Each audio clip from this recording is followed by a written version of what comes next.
This is an official NOAA map. This includes Catalina Island out here and the San Pedro Channel. I'm going to put this map away in a second. I just want to show you some of the note you need to know, and then when you get into actually looking at the map, you know what you're looking at a little bit. First of all, it's got a way for you to measure fathoms, feet, meters. These are the fathoms are usually depths, right? But you can use like a measuring something or other and just transfer and know certain distances here, right? And it's got it in feet and in meters as well. Very important on a map to understand the scale that it's in. This one is 1 to 80,000. And if you're using rulers, it's nice to have one that matches. This particular map number is 18746. There are a couple of notes here. First of all, let me grab my pointer. It's got some title information here, and it kind of shows you a higher case scenario and a lower case scenario. It shows you the amount that it will fluctuate, and so you can plan accordingly. If you know how much it's going to fluctuate up or down, if you ever need to anchor or anything like that, that can help you to make sure you stay in the proper scope. It's got these different notes. Here is note X. You'll see that referenced in several different places. It's got the scale. It's got the source. It says the soundings are in fathoms. Sometimes they're in feet. Very important to know the difference. Are 6 feet in a fathom. If you've only got 1 fathom, this boat can park there. But if that's actually only 1 feet, this boat cannot park there. Heights. Here you have this note. Heights in feet above mean high water. This means that you're going to use this column, right, to understand what these different heights mean, right?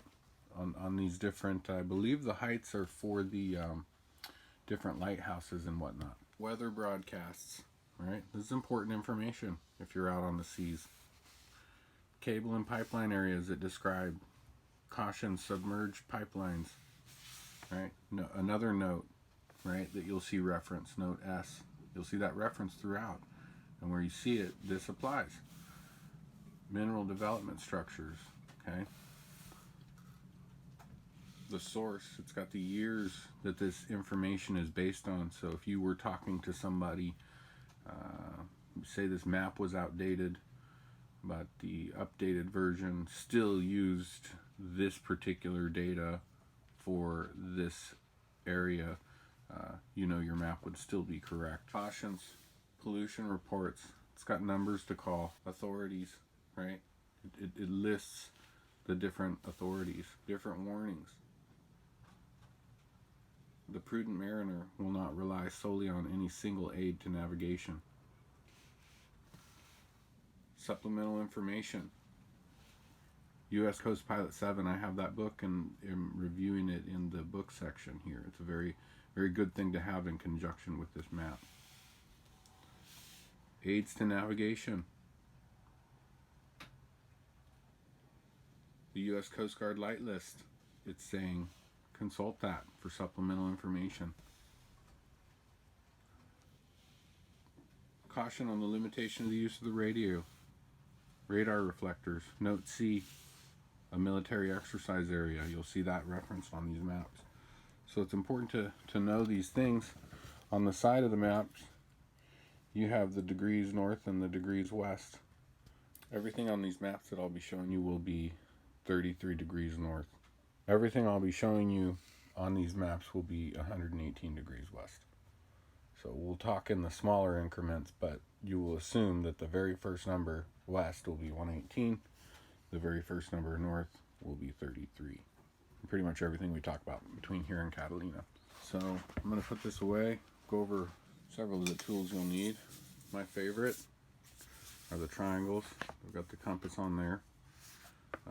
You see here the scale is 1 to 80,000. So on that other map, these increments are each a nautical mile, and that makes it very easy to use this to measure distances between points.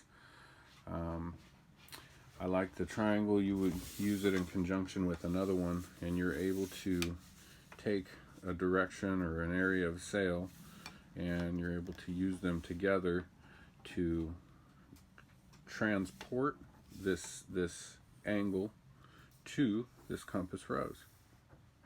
And so in this case, I might use them like this, and you see, since these are 45-degree angles, that this line is exactly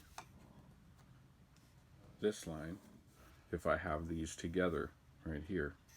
So if I make sure I run through the plus sign in the very middle, I can find my bearing here. That would have been a bearing of about 278. So this is your compass rose. This is due north, and this is magnetic north. So this is what you'll see on your boat, on the compass on your boat. You'll see this one, not this one, right?